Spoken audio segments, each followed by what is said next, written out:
Ivan mungkin langsung bisa klarifikasi nih Pak, apakah informasi mengenai 3 bulan tidak aktif langsung dibekukan ini tidak benar atau memang menunggu 5 tahun begitu Pak? Karena begini Pak, di lapangan, di netizen tuh banyak yang mau berobat nggak bisa, mau bayar biaya pendidikan nggak bisa, bahkan mau buat hidup aja nggak bisa, karena rekeningnya diblokir sama PPATK. Ya.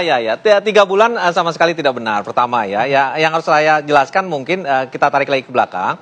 Bahwa definisi dorman itu, status dorman itu kita serahkan kepada banknya masing-masing. Sejak tahun lalu kita melakukan proses, bahkan sejak tahun 2024 kita tuh berproses. Jadi kita minta ke bank, tolong identifikasi rekening-rekening yang tidak aktif, yang kemudian dalam istilah perbankan disebut dengan dorman.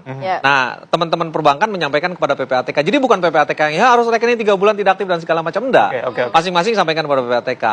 Nah, kemudian setelah disampaikan itu, baru PPATK bisa melihat resiko dari masing-masing nasabah. Nah, sekali lagi, tarik lagi mundur.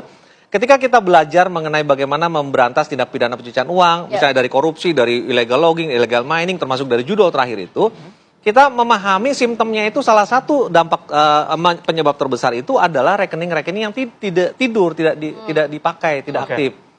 Itu banyak sekali kalau Mas dan Tapi filteringnya memang hanya dari bank atau dari PPATK ada sendiri kan, maksudnya dalam arti kan mungkin kita punya beberapa rekening yang memang tidak diaktifkan untuk tabungan pendidikan dan lain sebagainya Pak. Bukan berarti itu untuk tindak pidana dan lain sebagainya. Yang kita masalahkan tuh bukan rekening tidak aktifnya, bukan nganggurnya. Tapi ada risiko bagi rekening nganggur ini dimanfaatkan oleh para pelaku kriminal, which is faktanya banyak, untuk kemudian menampung dana-dana ilegal atau untuk kemudian dipakai dibobol rekeningnya. Kan banyak sekali berita. Mas sama Mbak sendiri sudah sering memberitakan rekening dibobol tanpa pengetahuan nasabah dan segala macam. Jual beli rekening banyak sekali. Nah, atas dasar risiko inilah kemudian kita lindungi. Ini sebenarnya negara hadir untuk melindungi rekening Tapi masyarakat. sudah adakah himbauan atau informasi kepada masyarakat? Masyarakat taunya ujuk-ujuk loh, kok rekening saya diblokir gitu. Ya udah. Sudah ada? Jadi prinsip mengenal nasabah, pengkinian data itu adalah perintah undang-undang loh. Kan beberapa kali kita menerima WhatsApp dari bank, tolong dikinikan kok dong, KTP-nya diperbaiki dan segala macam. Itu perintah undang-undang. Dan di undang-undang TPPU pun, pencucian uang pun 8/2010 diperintahkan bank itu wajib mengenal nasabahnya.